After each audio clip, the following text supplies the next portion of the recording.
Good day, everyone. Today, I will tell you a story about a sweet lesson on patience. So, this is a story about a taxi driver and an old woman. A New York City taxi driver wrote, I arrived at the address and honked the horn.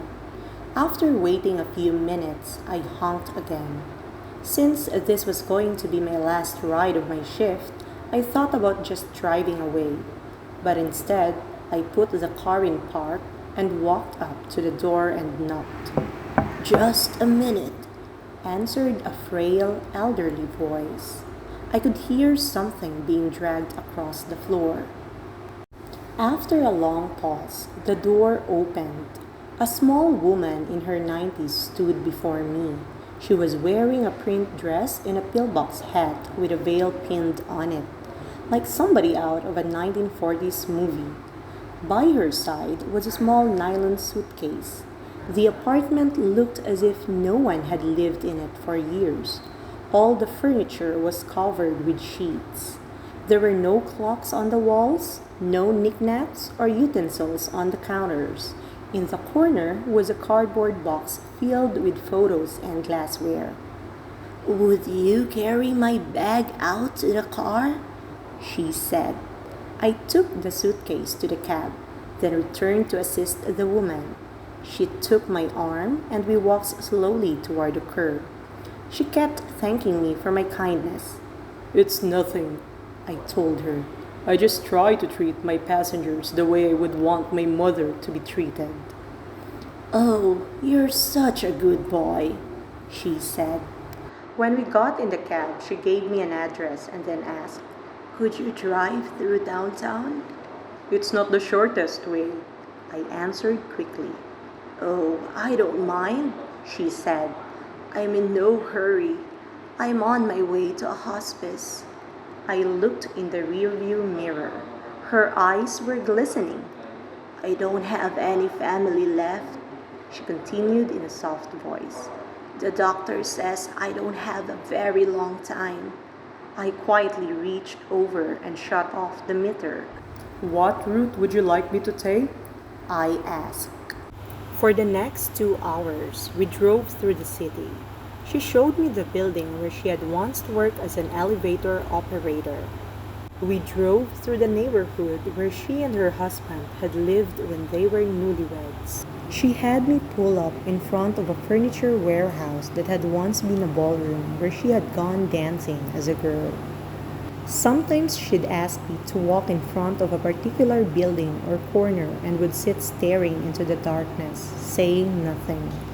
As the first hint of sun was creasing the horizon, she suddenly said, I'm tired. Let's go now.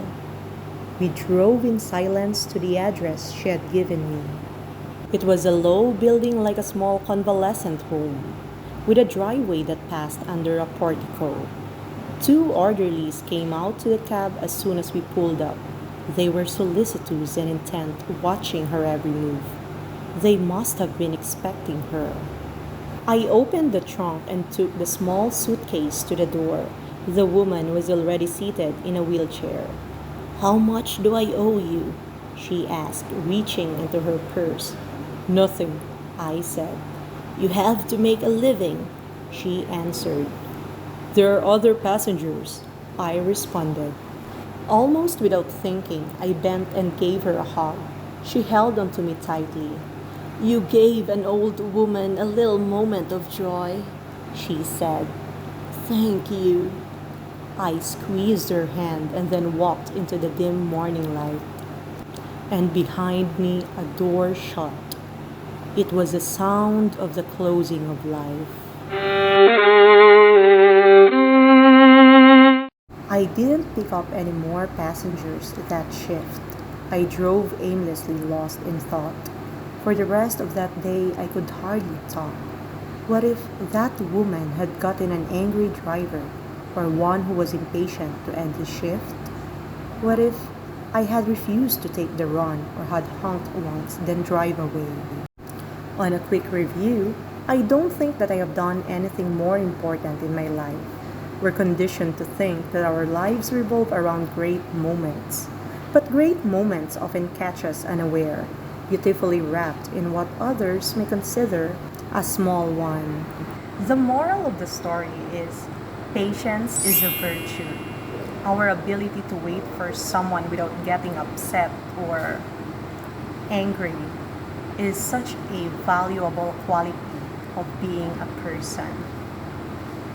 We have no control with others' life, the same as they don't have any control with our life, too. So we should not expect them to be as good as we are, or they can move as quickly as we can. So instead of being so irritable or impatient right away, why don't we put ourselves on their shoe or observe their way of life? Maybe in this way we can understand them and be kind or more kind to them. After all, nobody's perfect, so be patient. So that's the end of the story. I hope that you have learned another valuable lesson for today, and we will all be patient to one another. Thank you for listening.